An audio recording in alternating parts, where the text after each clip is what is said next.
लेकिन मैं आपको सिर्फ ये अपील करने आया हूं कि अगर अभी तक आपने K24 news and entertainment channel को सब्सक्राइब नहीं किया तो प्लीज कर लीजिए। नमस्कार धामी जी, धारचूला से जो एक खबर आ रही है, जोशीमठ की तर्ज पर धारचूला में भी आपदा आने की संभावना जताई जा रही है और आपकी तरफ से पूरी मुखर होकर आप इस सवाल को उठा रहे हैं।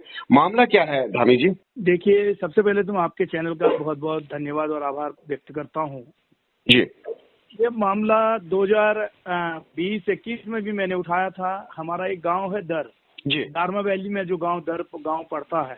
अक्सर कोई भी चीज अगर कहीं पे धंसता है तो वो नीचे की ओर होता है। जी, उस गांव के मकान ऊपर की ओर चट्टान की ओर धंस रहे हैं और जिस तरह उत्तर हमारे जोशीमठ का जी, दरारें जोशीमठ में जो दिख रहे हैं, उसी तरह भयानक रूप वहां पर भी लिया हुआ है। और मैंने बार बार सरकार के संज्ञान में इस बात को भी लाया।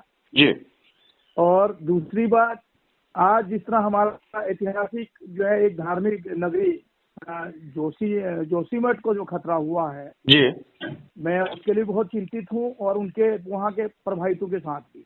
जी, और जोशीमठ से लगा हुआ ही हमारा ये मुंशियारी एरिया है, मल्ला जोहार का एरिया है। जी, बल्कि हमारा जो जोहार वैली है, जोहार वैली बिल्कुल उससे लगा हुआ है। और उसके बाद मुंशियारी आते हैं, हम हमारा गोरीछाल से होते हुए हम लोग धारचूला जाते हैं। तो ये जो हिमालय है, ये नया हिमालय है और ये बिल्कुल अभी कमजोर है। जी, और यहाँ पर जिस तरह से हैवी ब्लास्ट करके जिस तरह से मनमानी तरीके से इसकी कटिंग की गई है, जी, उससे कहीं न कहीं पूरा ये जो है क्षेत्र जो है, एक तरफ से जो है जो 5 जोन का ये क्षेत्र है, कहीं न कहीं खतरे की जद में है।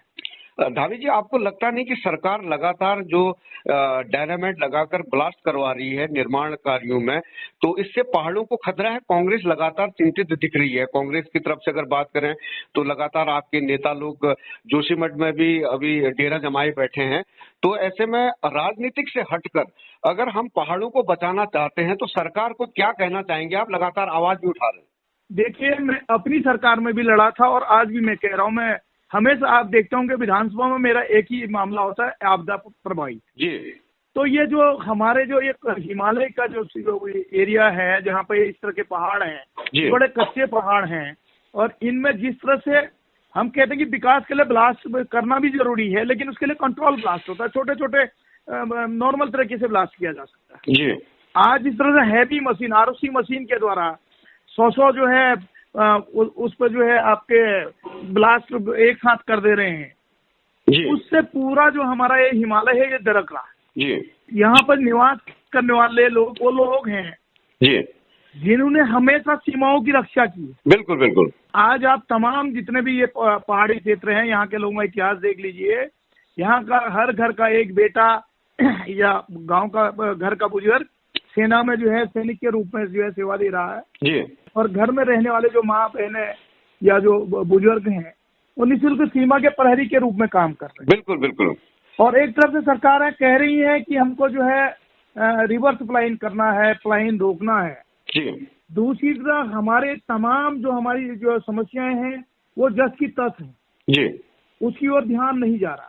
बिल्कुल हरी जी, मैं आप कहना चाहूंगा माननीय मुख्यमंत्री जी से, प्रदेश की सरकार से, कि वो केंद्र सरकार में माननीय जो है प्रधानमंत्री जी से निवेदन करें जी कि सबसे पहले हमको एक जो है भूमि बैंक बनाना पड़ेगा। जी। पहाड़ में हम ये नहीं कह रहे कि हमको तराई में एक ऐसा भूमि बैंक बनाए जहाँ पर हम बिल्कुल तरीके से सड़क भी पहुंचाएं, बिजली भी दे, पानी भी दे, स्कूल भी दे, हॉस्पिटल भी दे। जब कभी इस तरह की कोई घटनाएं घटती हैं तो हम सीधे उनको कहें, भाई ये जमीन आपके लिए रखिए, इतना पैसा हम दे रहे हैं, आप यहाँ पर अपना आवास बनाइए और अपनी खेती आजीविका का संसाधन यहाँ पर जोड़िए। जी बिल्कुल हरी जी, ऑलरेडी आपका जो विधानसभा है, धारचूला विधानसभा जो है, वो लगातार आपदाओं का दंश झेल चुकी है। कई आपदाएं आप लोगों ने झेल चुके हैं और आप हमेशा मुखर होकर सवाल भी उठाते हैं, लेकिन ये अलार्म क्लॉक आप बजा रहे हैं सरकार के लिए। इसके लिए और क्या सख्त कदम आप उठाएंगे, क्योंकि ये स्टार्टिंग फेज में आप? देखिए, मैं आपके माध्यम से एक चीज और कहना चाह रहा हूँ। आज कल हमारे यहाँ एक ऑल वेदर के नाम पे एक सड़क कट रही है, उसमें हिलवेज एक कंपनी है जी, जिसके द्वारा इतना हैवी ब्लास्ट किया जा रहा है और वहाँ पर तमाम नियमों को ताक में रखा गया है। जी। मैं तो ये कहूँगा के द्वारा जो हमारी ब्यास घाटी की जो सड़क काटी गई है, जी, जोलिंगकोंग जो एरिया है हमारा 16-17 हजार फीट की हाइट में है, वहाँ पे जो भोजपत्र के जंगल थे जी। वो तमाम खत्म कर दिए गए। जी और जिसको हम एक कश्मीर के रूप में देखते थे छियालेख में, जी कश्मीर के रूप में और फूलों की घाटी के रूप में हम देखते थे, बड़े सुंदर फूल खिलते थे वहाँ पे। आप अगर कभी वहाँ पे जाएंगे तो बिहारों ने उस हमारे छियालेख की सुंदरता को ऐसे जो है वहाँ पे वो कर दिया है, खरोच दिया है जी कि जहाँ देखेंगे वहाँ मशीन खोद के जो है पूरे उसकी जो है सुंदरता को खत्म कर दिया है, उसको पूरा जो है डैमेज करने का काम किया है। कहना जी, चाहूंगा कि विकास के लिए जी थोड़ी बहुत जो है परेशानियां भी जरूरी होती हैं, लेकिन ऐसा भी नहीं कि हम जो है लाशों के ढेर में अगर हम किसी शहर को बसाने जाएं या किसी विकास को करना चाहें तो हम वो उचित नहीं है, हम उसको बर्दाश्त नहीं करेंगे। और मेरा सीधे सीधे तौर पर सरकार से ये कहना है कि सरकार सचेत हो जाए, अभी से जो आपदा प्रभावित है और जहाँ जहाँ जोशीमठ की तरह जहाँ जहाँ दिक्कत आ रही है उसकी भरपाई करे, अन्यथा सरकार को इसको भुगतना पड़ेगा। और मैंने सीधे तौर पर कहा है कि हम सरकार को सचेत करने के लिए, उनको जो है सजग करने के लिए 19 तारीख को एक दिन का उपवास उप जिलाधिकारी कार्यालय धारचूला में कर रहा हूँ।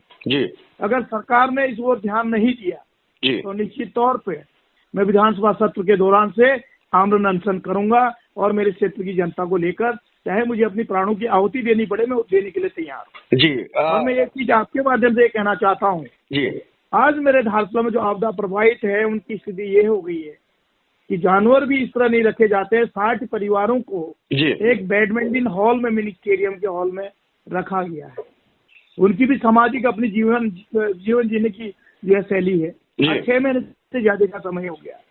मैं सरकार से कहना चाहता हूँ कि एक प्रदेश में 2 कानून क्यों?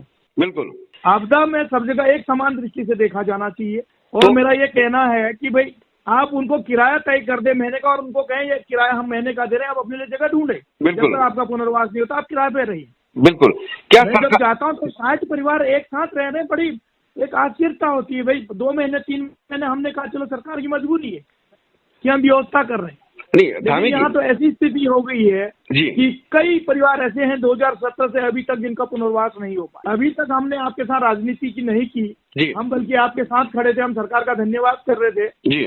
लेकिन अब सरकार इतना भी हमको न जो है मजबूर करे कि भाई हम जो है सड़कों में उतरने को जो है मजबूर न हो। जी बिल्कुल, तो मेरा मानना है सरकार भूवैज्ञानिकों की टीम भेजे, भूमि बैंक बनाए और आपदा प्रभावितों को जो है एक सुनिश्चित धनराशि दे जिससे उनका पुनर्वास हो सके। और जो इस तरह से हैवी ब्लास्ट कर रहे हैं और जो ये 14 हजार फीट की हाइट पर क्रेशर का प्लांट लगा दे रहे हैं जिससे कि उच्च हिमालयी क्षेत्रों का जो पॉल्यूशन है, जिससे कि उसका जो क्लाइमेट है वो चेंज हो जा रहा है। आज जनवरी का जो है 17 तारीख हो गया है, अभी तक बर्फ नहीं पड़ी है।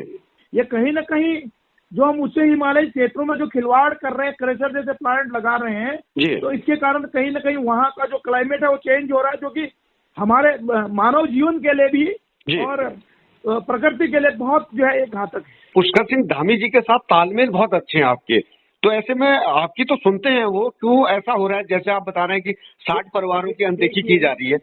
माननीय मुख्यमंत्री जी को हम अपने बड़े भाई की तरह मानते हैं और मैं कहता हूँ काम भी किए हैं, लेकिन अब संबंधों से तो नहीं होगा ना भाई। मैं अपने संबंध के चक्कर में जिस जनता ने मुझे 3री बार का विधायक बनाया है, बिल्कुल मैं उसका हित तो नहीं करूंगा ना। बिल्कुल भाई, मेरी जो जिम्मेदारी है, जो मेरी जिस काम के लिए जनता ने मुझे चुना है, अगर मैं उस काम को भटक कर मैं अपने परिवार को देखूं या अपने रिश्तेदारी को देखूं, अपने संबंध को देखूं, तो ये कहीं ना कहीं जनता के साथ खिलवाड़ होगा। नहीं, आपके एक लेटर में आ गए थे धामी जी, जब आपदा आई थी आपने एक लेटर भेजा, एक कॉल किया तो धामी जी आपके साथ खड़े हो गए थे, आ गए थे। तो ऐसे में आपकी सुनते तो है ना प्रदेश सरकार आपकी सुनती है?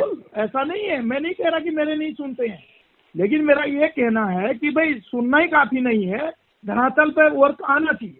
जी बिल्कुल, आज आपदा का इशू बहुत बड़ा हो गया। बिल्कुल सख्त कदम उठाने की जरूरत है, जैसे कि आप कह रहे हैं लगातार कदम उठाने की जरूरत है। आज मुझे अपने संबंध को छोड़कर जो नैतिकता, जो मेरी जिम्मेदारी, उसको निभाने का समय है। और मैं आपको एक चीज और बता देना चाहता हूँ भाई, मेरे पिताजी 1971 की लड़ाई लड़े हुए सैनिक रहे हैं और मेरे बाप ने देश की सेवा की है और उसने देश के सीमाओं की रक्षा के लिए जो है उसने अपना पूरा जीवन लगाया।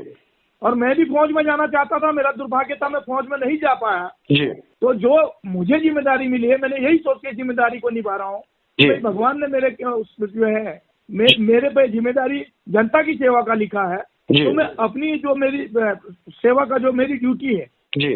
जो मेरा कर्तव्य है, मैं उसको पूरा करूं। जिस तरह मेरे बाप ने सेना में रहते हुए सीमा की रक्षा करने के लिए अपना कर्तव्य निभाया, उसी तरह मैं भी अपना कर्तव्य जो है, जनता ने जिस बात के लिए मुझे चुना है, उस कार्य को करके निभाऊं, ये मेरा मकसद है। जी बिल्कुल। हरीश धामी जी, आप सीमा में जैसे कह रहे हैं कि आपके पिताजी ने सीमाओं की रक्षा की, लेकिन आप सीमांत की रक्षा कर रहे हैं। लगातार मुखर होकर आप सवाल उठाते भी हैं और आपका कार्य जो है जमीन पर दिखता भी है, क्योंकि आपका जो क्षेत्र है बिल्कुल सीमांत क्षेत्र है। ऐसे में हम चाहेंगे कि धामी सरकार आपकी सुने और आपकी बातों पर अमल हो। बहुत बहुत धन्यवाद सर, आपका कीमती समय आपने K24 न्यूज को दिया। आपका आभार, बहुत बहुत धन्यवाद। धन्यवाद सर। लेकिन मैं आपको सिर्फ ये अपील करने आया हूं कि अगर अभी तक आपने K24 news and entertainment channel को सब्सक्राइब नहीं किया तो प्लीज कर लीजिए।